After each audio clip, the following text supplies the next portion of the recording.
LLB تو کر ہی رہا تھا، ساتھ میں پراپرٹی کا کام بھی کرتا تھا۔ ساجدہ کا ایک مکان تھا جو اچھے خاصی پیسوں کا مکان تھا، اچھی خاصی مالیت کا تھا، 1 کروڑ اور کچھ لاکھ روپے کا۔ ایک دن ساجدہ صاحبہ یہ کہتی ہیں اکرام بیٹا تم پارٹیز کو ڈیل کرتے ہو، تمہارے پاس کلائنٹس آتے ہیں مکان خریدنے کے لیے بیچنے کے لیے، تو یہ والا جو مکان ہے میرا یہ بکوا دو، تو میں تفصیل سے سارا وزٹ کراتی ہوں۔ پھر ساجدہ صاحبہ نے مکان کا وزٹ کرایا اور یہ کہا کہ میرا یہ مکان میرا بیٹا بکوا دو اچھے داموں میں، جس پر اکرام نے کہا کہ جیسے ہی کوئی اچھا کلائنٹ آتا ہے تو میں ضرور اس کے لیے کام کروں گا۔ اور پھر ایک کلائنٹ آیا جس کا نام ہے احمد رضا، اور احمد رضا اکرام کا پرانا جاننے والا اور دوست بھی تھا۔ احمد رضا کو ایک مکان چاہیے تھا اچھا خاصا، جو کہ بالکل ساجدہ کے مکان جیسا تھا۔ اکرام نے احمد رضا کو مکان وزٹ کروایا تو احمد رضا مکان میں دلچسپی لینے لگا، انٹرسٹڈ لگا، پیسے پوچھے، اور پیسوں کی بارگیننگ جب ہوئی تو جناب ایک ڈیل ان کی ڈن ہوئی 1 کروڑ چند لاکھ روپے میں، جو پیسے ساجدہ نے بتائے تھے اس کے بالکل آس پاس کی قیمت فائنل ہو گئی۔ اب جب ڈیل ڈن ہو گئی تو پھر احمد رضا نے کہا کہ یار اب انتقال، رجسٹری، فردیں، کاغذات، وہ ساری فائل مجھے اس مکان کی چاہیے تاکہ ہم بات کو آگے بڑھائیں۔ اکرام نے یہی ساری کی ساری بات کر دی ساجدہ سے، اور ساجدہ نے کہا کہ نہیں بیٹا ایسا نہیں ہوتا، اتنے پیسوں کا مکان ہے، میں اس طرح تو نہیں دے سکتی، ہاں البتہ مجھے پیمنٹ کروا دو تو میں مکان کے اوریجنل پیپرز، فائل، ہر چیز دے دوں گی، مجھے کوئی مسئلہ نہیں۔ اور پھر اس کے بعد یہی بات اکرام نے جا کے احمد رضا سے کی تو احمد نے کہا کیا باتیں کرتے ہو تم، کروڑ روپے سے اوپر پیمنٹ کر رہا ہوں اور کاغذ بھی نہ لوں۔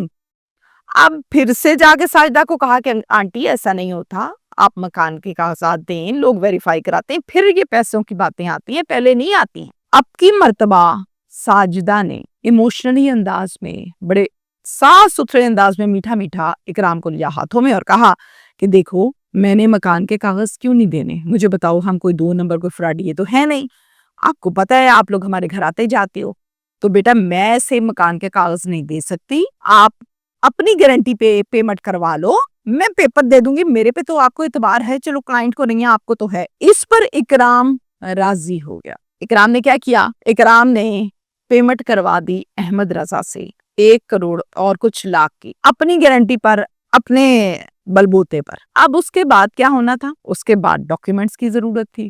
ساجدہ کو جب پیمنٹ ہو گئی تو ساجدہ کو پیپرز کے بارے میں جب کہا اکرام نے تو ساجدہ نے کہا بیٹا کوئی مسئلہ نہیں ہے، دے دوں گی، کیا ہو گیا، دیتی ہوں۔ یہی کچھ چلتا رہا، اور یہ سب کچھ جو میں آپ کو بتا رہی ہوں یہ مجھے اقبال صاحب نے بتایا ہے اور میں آپ سے شیئر کر رہی ہوں۔ انہی دنوں میں ان دونوں فیملیز کا عمرے کا پلان ہو گیا اور جھٹپٹ پیپرز بھی تیار ہو گئے۔ اب عمرے کے لیے کون کون گیا ذرا یہ سن لیجئے۔ وہاں سے سحر کی والدہ یعنی کہ ساجدہ، بھائی علی رضا، ایک اس کے نانا ہیں جن کا نام ہے نعمت، وہ گئے، اور اس فیملی میں سے علیشبہ کی امی اور علیشبہ کے والد صاحب گئے۔ عمرے پر جب گئے تو بڑے اچھے انداز میں عمرہ ادا کیا۔ اب ایک ایسی بات ان کی وہاں پر ایسی ہوئی جس پر ان کی تلخ کلامی ہو گئی۔ تلخ کلامی کے دوران توبہ استغفار احرام کی حالت میں علی رضا نے اور ان کے جو نانا ہے نعمت، انہوں نے آپس میں ہاتھا پائی کرنی شروع کر دی اور گتھم گتھا ہو گئے۔ یہ سب کچھ اقبال صاحب یعنی کہ والد صاحب تو دیکھ ہی رہے تھے۔ دیکھتے ہی دیکھتے وہ بہت حیران بھی ہوئے اور ساتھ ہی ساتھ بدظن بھی ہوئے کہ یہ کیا معاملہ ہے بھائی، کہ یہاں اتنی پاک جگہ احرام باندھے ہوئے ہیں اور اپنے نانا کو مار رہا ہے یہ لڑکا، اس کو میں نے رشتہ دینا ہے۔ وہ اندر ہی اندر سے بدظن ہو گئے کہ یہ تو ہٹ چھٹ ٹائپ کے لوگ ہیں، پتہ نہیں کل کو میری بیٹی کے ساتھ کیا کریں گے۔ اندر ہی اندر ذہن بدل گیا۔ والد یعنی اقبال صاحب نے مجھے یہ بھی بتایا کہ میری بیگم کی طبیعت وہاں خراب ہو گئی، بجائے اس کے کہ میری بیگم کو پوچھتے کوئی حال چال یہ وہ، ساجدہ کیا کرتی تھی، ساجدہ ہر ٹائم میری بیٹی علیشبہ کے آس پاس گھومتی رہتی تھی، اس کی جان نہیں چھوڑتی تھی۔ ہر ٹائم علیشبہ کا ہاتھ پکڑ کے کبھی کہیں گھوم رہی تھی، کبھی کہیں گھومتی تھی، اور پھر اس کے ساتھ ساتھ اس کے منہ میں نوالے ڈالتی تھی جو مجھے اچھا نہیں لگتا تھا۔ اب مجھے سمجھ آ چکی تھی کہ یہ جو ہے جان بوجھ کے یہ سب کچھ کر رہی ہے، چونکہ اس نے تو بہو بنانا ہے، لیکن یہ سب کچھ وقت کے ساتھ اچھا لگتا ہے، شادیوں سے پہلے یہ نظام بالکل ٹھیک نہیں ہے، چال چلن مجھے پسند نہیں آیا، یہ بھی کہنا تھا اقبال صاحب کا۔ اب ہونا کیا تھا، اقبال صاحب نے عمرے سے واپس آ کر ان کا چال چلن دیکھتے ہوئے رشتے سے بڑے آرام پیار محبت سے انکار کر دیا، اور اپنی فیملی سے بھی یہ کہا، الشبا سے کہا کہ اب ان کے گھر آنا جانا تمہارا بند ہے، ہم نے ان سے رشتہ داری نہیں ڈالنی، بھائی یہ تو ہر چھوٹ ٹائپ کے لوگ ہیں، اس جگہ کا خیال نہیں کیا تو یہ کہاں کا خیال کریں گے۔ اب ہوا کچھ اس طرح سے کہ ساجدہ کو جب انکار ہو گیا تو ظاہر ہے اس کے بیٹے کو علی رضا کو بہت برا لگا۔ اب اس نے بھرپور کوشش کی کنوینس کرنے کی کہ آپ لوگ وہاں کی بات سے لگتا ہے بدزن ہو گئے، کوئی بات بری لگ گئی، ایسی بات نہیں ہے، دیکھیں غلطی ہو گئی، معافی چاہتے ہیں، دوبارہ نہیں ہوگا۔ لیکن ساجدہ کے تمام باتیں، تمام وہ چیزیں جس سے وہ کنوینس کر رہی تھی کسی کام نہ آئی، اقبال صاحب راضی دوبارہ نہ ہوئے۔ ادھر سے اکرام نے ساجدہ سے کہا کہ دیکھیں آپ کو پیمنٹ کروا دی ہے، اب پیپرز تو دے دیں، آپ پیپرز مجھ سے مانگ رہی ہے پارٹی جس نے آپ کو پیمنٹ کیا ہے۔ آخر اب ان کی آ کر اس بات پر تل کلامی شروع ہوئی اور شدید جھگڑا ہونے لگا کہ جب بھی پیسوں کا پوچھتا ہوں آپ کوئی نہ کوئی بہانہ بنا دیتی ہیں، تو یہ کوئی طریقہ نہیں ہے، بے زبانی بھی ہو رہی ہے اور اتنی بڑی پیمنٹ ایسے ہی نہیں ہو جاتی، اگر میرے سر پر ہو ہی گئی ہے تو آپ اب کاغذات دیجئے، پیپرز دیجئے۔ جھگڑا اس قدر بڑھ گیا کہ اکرام نے یہ کہا کہ میں تو پھنس گیا ہوں، ادھر سے وہ پیسے جس نے دیے وہ پوچھتا ہے، ادھر سے آپ کو کہتا ہوں تو آپ کاغذ نہیں دیتی ہیں۔ اب ساجدہ کو چونکہ رشتے سے انکار ہو چکا تھا تو پھر وہ مکان کے کاغذات اس لیے نہیں دے رہی تھی۔ 16 مئی کو 2024 میں یعنی ایک سال پہلے اکرام جاتا ہے کاغذات لینے کے لیے، بڑا سیریس ہو گئے ساجدہ کی طرف، وہ پھر نہیں دیتی، پھر ان کا آپس میں جھگڑا ہوتا ہے، اور پھر ساجدہ کا باپ نعمت اور اس کی بیٹی سحر، ان کی موجودگی میں یہ سب تل کلامی ہو رہی تھی، لیکن موقع پر علی رضا موجود نہیں تھا۔ اکرام نے غصے میں آ کر ساجدہ کو اور پھر نعمت کو یعنی کہ جو نانا ہے ان کو مارے اور فرار ہو گیا۔ اب جناب ساجدہ کے جو والد صاحب ہیں، جو نانا ہے نعمت، وہ تو فوت ہو گئے، لیکن ساجدہ شدید مضروب ہوئی، اور پھر اس وقوعے کی ایف آئی آر درج ہوئی تھانہ شرک پور میں 302 کی، جس کی مدعیہ بنی ساجدہ اور ملزم تھا اس میں اکرام۔ پولیس نے اس پر کام کرتے ہوئے اکرام کو ملزم کو گرفتار کیا، جو کہ پچھلے 1.5 سال سے قید ہے۔ اب جناب یہ وقوعہ تھا جو ہوا اور ہمیں بتایا اقبال صاحب نے، جبکہ اس واقعے کی F I R totally change ہے۔ مدعی مقدمہ ساجدہ ایف آئی آر میں بتاتی ہے کہ اکرام نے بیرون ملک جانے کے لیے سیٹل ہمیں کروانے کے لیے ہم سے پیسے لیے، 16 مئی کو اسلام آباد جانے کا کہا ایمبیسی میں انٹرویو کے لیے، تو ہم سب ریڈی تھے، ہم سب جب جا رہے تھے تو موٹر وے پر تل کلامی ہوئی اور ہمیں اکرام نے مار دی۔ پولیس نے اس مقدمے کے ملزم اکرام کو گرفتار کر لیا ہے، جو کہ میں نے آپ کو پہلے بتایا۔ اب علی رضا میں اندر ہی اندر شدید قسم کی نفرت پیدا ہوئی، کیونکہ اس کی ماں کو، اس کے نانا کو ہماری نمبر 2 ساتھ ہی ساتھ رشتے سے انکار بھی کر دیا گیا تھا، تو اس کے اندر اب بدلے کی جو آگ ہے وہ شدت سے بھڑکنے لگی۔ اکرام پچھلے 1.5 سال سے قید بھی کاٹ رہا ہے، جبکہ 12 نومبر کو علی رضا اپنے ایک ساتھی کے ہمراہ موٹر سائیکل کے اوپر الشبا کے گھر آیا۔ بیل دی، ثنا نے دروازہ کھولا تو کھولتے سار ثنا کو 2 گولیاں ماری اور فرار ہو گیا۔ موقع پر گھر میں والدین موجود تھے اور ایک بہن دوسری جس کا نام اقرا ہے وہ بھی چھت پر موجود تھی، تو 15 کی کال کی گئی۔ پولیس موقع پر پہنچی، نفری موقع پر پہنچی، آ کر ثنا کو جب چیک کیا دیکھا تو ثنا کی نہ دھڑکن چل رہی تھی نہ سانسیں چل رہی تھی، اور پھر ثنا فوت ہو چکی تھی۔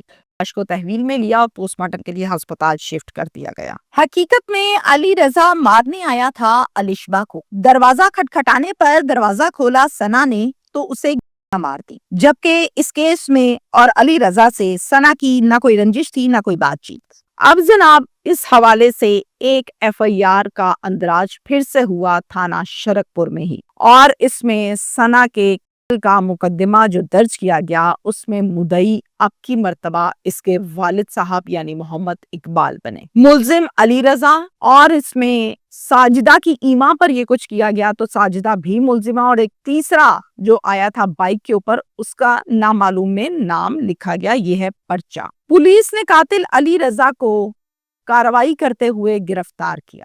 اب آپ کو میں یہاں پر یہ بات بھی بتاؤں کہ ثنا مظلوم جس کو مار کر کیا گیا، نہ لینا نہ دینا۔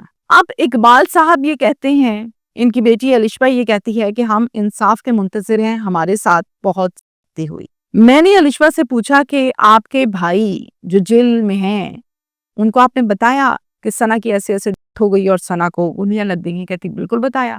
بھائی آخری مرتبہ ثنا کو دیکھ بھی نہیں سکے چونکہ وہ جیل میں تھے، اور اس کے بعد وہ زارو قطار رونے لگی کہ میری بہن کا آخری دیدار بھی میرا بھائی نہ کر سکا، ہمارے پر اتنا ظلم کیا۔ اب یہ سب کچھ جو میں آپ کو بتا رہی ہوں یہ مجھے الشبہ نے بتایا، یہ مجھے اقبال صاحب نے بتایا۔ اس وقوعہ میں سچ کیا ہے، اس وقوعہ میں جھوٹ کیا ہے، یہ سب کچھ ثابت کرنا، تفتیش کرنا اور تصدیق کرنا پولیس کا کام ہے، اور وہی اس حوالے سے کرے گی۔ البتہ میں آپ کو یہاں پر یہ بتاؤں کہ میں نے شاید ہزاروں کیسز میں میجورٹی کیسز یہ دیکھے کہ جہاں پر عورت، جہاں پر پیسہ اور جہاں پر جائیداد کی بات آئے وہاں پر غارت پائی جاتی ہے، ثابت ہوتی ہے۔ میرا کہنے کا مطلب یہ نہیں ہے کہ آپ لوگوں سے ملے جلے نہ، ان کے گھروں میں نہ جائیں، وہ آپ کے گھر میں نہ آئیں، جی آپ دنیا سے کٹ آف ہو جائیں، نیور ایور، میں یہ نہیں کہہ رہی۔ لیکن دیکھیں، میں اپنے بہت سے پروگرامز میں یہ کہتی ہوں کہ آپ اکثر اوقات یہ کہتے ہیں، بڑے دیکھ رہے ہوتے ہیں، کہتے ہیں جی بہو ہے ہماری بیٹی ہے، داماد ہے ہمارا بیٹا نہیں ہے، داماد آپ کا داماد ہے، بہو آپ کی بہو ہے، بیٹی آپ کی وہ ہے جس کو آپ نے پیدا کیا ہے، اللہ نے رشتہ بنایا، آپ کون ہوتے ہیں یہ کہنے والے کہ بہو جو ہے وہ بیٹی ہوتی ہے؟ ایک تو یہ کانسیپٹ۔ دوسرا یہ جو سہیلیوں کی بانڈنگ ہے نا، ٹھیک ہے، کوئی حرج نہیں ہے، لڑکی لڑکی کی دوست ہے، لیکن اس کی بھی کوئی لیمیٹیشنز ہونی چاہیے، کوئی انداز، کوئی طریقہ کار ہوتا ہے۔ اب الشبہ کو نہیں پتا تھا کہ یہ دوستی کا اینڈ یہ ہوگا، ادھر سے سحر کو بھی نہیں پتا تھا کہ یہ ہوگا، لیکن حالات و واقعات، سچویشنز اس طرح سے چینج ہوئے کہ پتہ ہی نہیں لگا کب اس کا بھائی اور کب اس کا بھائی دونوں جیلوں میں۔ ثنا اس معاملے میں بھینگ چڑھ گئی، مظلوم بیچاری ہو گئی۔ اب اگر تو سہیلیاں ڈن، لیکن والدین کو چاہیے کہ وہ پورا چیک اینڈ بیلنس رکھیں کہ اتنا زیادہ ان کے آپس میں انڈرسٹینڈنگ ہے تو کیوں ایک دوسرے کے گھروں میں آتی جاتی ہیں، کیا وجہ ہو سکتی ہے، اور پھر گھروں میں آنے جانے بہت زیادہ بانڈنگ۔